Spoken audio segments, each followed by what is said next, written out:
Hello दोस्तों, आप सभी का अपने चैनल डीजी वेदा में एक बार फिर से बहुत बहुत स्वागत है। कंफ्यूजन से कंसेप्ट तक।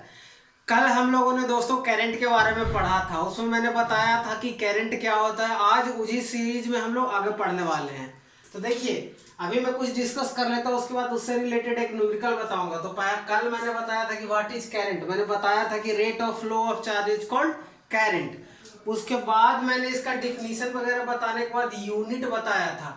उसके बाद अब क्वेश्चन ये उठता है दोस्तों कि करंट एक वेक्टर क्वांटिटी है कि स्केलर क्वांटिटी है।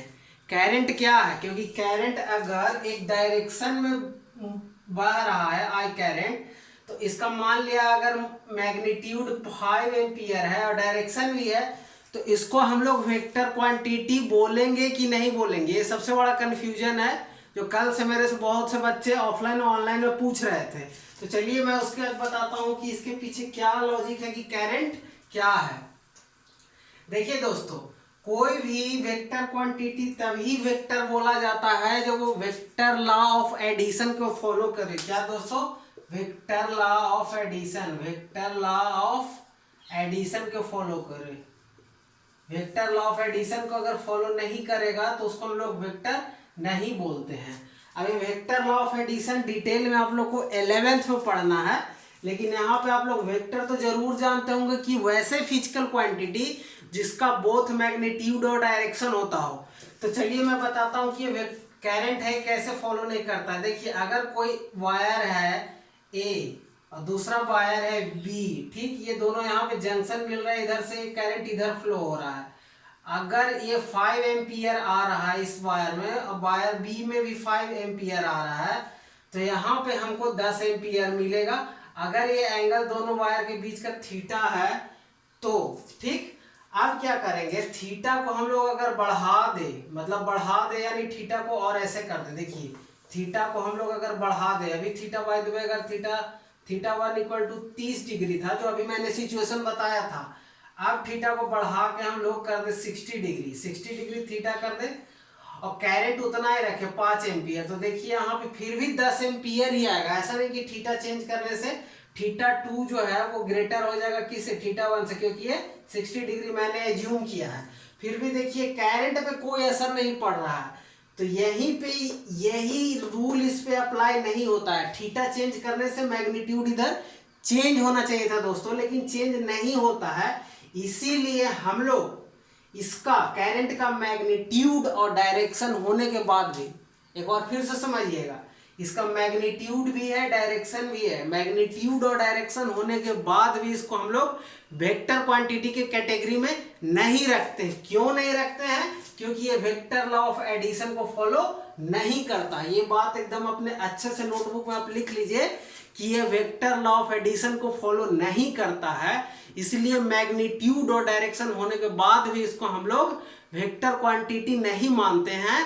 करंट एक स्केलर क्वांटिटी है। तो ये तो हो गया why current is not a vector quantity, is a scalar quantity. तो ये बहुत ही इंपॉर्टेंट था, इसको आप अपने नोटबुक में स्टार मार करके लिख लीजिएगा। जो मैंने एग्जांपल भी दिया था कि थीटा 1 और थीटा 2 दे के समझाया था, इसको भी आप समझ लीजिएगा कि एंगल चेंज होने से ये किसी प्रकार का इससे मैग्नीट्यूड में चेंजेस नहीं आ रहा है। चलिए दोस्तों, अब इस न्यूमेरिकल पे आते हैं।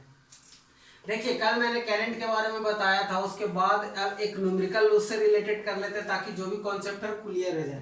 देखिए दोस्तों, सॉल्यूशन करने से पहले मैं इस न्यूमेरिकल को एक बार पढ़ता हूँ, आप लोग पॉज करके इसको लिख लीजिएगा। A current of 0.5 ampere is drawn by a filament of an electric bulb for 10 minutes, find the Q. यानी अगर 10 मिनट के लिए इतना करंट फ्लो करता है तो चार्ज क्या होगा, चार्ज निकालना है। तो चलिए इसका सॉल्यूशन करते हैं। देखिए दोस्तों, सबसे पहले कोई भी न्यूमेरिकल आपको सॉल्व करना हो तो सबसे पहले जो गिवन डाटा है उसको हम लोग लिखेंगे। तो चलिए सबसे पहले गिवन लिखते हैं। तो यहाँ पे गिवन क्या क्या है, सबसे पहले अपन को करंट दिया गया है 0.5 एम्पियर, ठीक, ये लिख लिया। सेकंड में क्या दिया गया है, टाइम दिया गया है 10 मिनट। देखिए 10 मिनट दिया गया है, लेकिन जो आप लोग सब जानते होंगे कि टाइम का जो एसआई यूनिट है वो सेकंड में है, तो हम लोग सब चीज एसआई में लेके चलते हैं। तो यहाँ पे इसको सेकंड में चेंज करने के लिए 60 से मल्टीप्लाई करेंगे तो इतना सेकेंड हो जाएगा। इस तरह से 600 सेकेंड हो गया, 600 सेकेंड में ये चेंज हो गया। तो हम लोग को दिया हुआ क्या क्या था, ये करंट दिया हुआ था और टाइम दिया हुआ था। उसके बाद पूछ क्या रहा है, क्यू यानी कि चार्ज, चार्ज इक्वल टू वाट, कितना चार्ज होगा। अब देखिए न्यूमेरिकल सॉल्व करने का पहला मेथोडोलॉजी यही है कि गिवन डाटा को लिख ले, उसके बाद देखिए कि किस फॉर्मूला के हेल्प से हम इसको सॉल्व कर सकते हैं। तो अभी तक तो हम लोगों ने बस एक ही फार्मूला पढ़ा है, Q equal to I T. तो चलिए अब उसको अप्लाई करते हैं, Q equal to I into two, where I is current, T is time. तो Q equal to I T है, आई हम लोग को कितना दिया गया 0.5 एम्पियर, तो 0.5 इसको फ्रैक्शन में चेंज कर लेते हैं, उसके बाद 60 से मल्टीप्लाई कर लेते हैं, ये हो गया। तो ये इससे एक जीरो से एक जीरो कैंसिल हो गया, ये हो गया आपका 300 कूलम। 300 कूलम जो है यही आपका आंसर होगा। तो इस तरह से आप देख सकते हैं ये किस तरह से हम लोगों ने, यही आपका आंसर हो गया। कैसे क्वेश्चन को आराम से सॉल्व किया जा सकता है। कल मैंने ये Q इक्वल टू फॉर्मूला ये जो भी लगाया यहाँ पे, मैंने कल इसके बारे में बताया था। आप लोगों ने अगर नहीं देखा है तो उस वीडियो को जाके देख लीजिए, हमारे चैनल पे अवेलेबल है। तो इस तरह से देख सकते हैं कि एक बहुत ही छोटा न्यूमेरिकल है लेकिन बहुत ही अच्छा न्यूमेरिकल है। इससे आप लोग समझ सकते हैं कि हम लोग न्यूमेरिकल को बनाते कैसे। सबसे पहले गिवन डाटा को लिखेंगे, उसके बाद देखेंगे कि किस फॉर्मूला में ये सारा गिवन डाटा पुट करने पे हमको आंसर मिलने का उम्मीद है। कई बार 2-3 फार्मूला लगाना पड़ता है, लेकिन यहाँ पे बहुत अच्छा बात है कि एक ही फार्मूला में हम लोग को सॉल्यूशन मिल गया है। तो इस तरह से करंट जो टॉपिक था एनसीईआरटी के हिसाब से वो कंप्लीट होता है। अगले क्लास में हम लोग पोटेंशियल और पोटेंशियल डिफरेंस के बारे में पढ़ेंगे। तो इस तरह से आप लोग हमारे चैनल पे बने रहिए। अगर वीडियो अच्छा लगता है तो दूसरे तक शेयर कीजिए। हम लोग का मोटो है कन्फ्यूजन से कॉन्सेप्ट तक।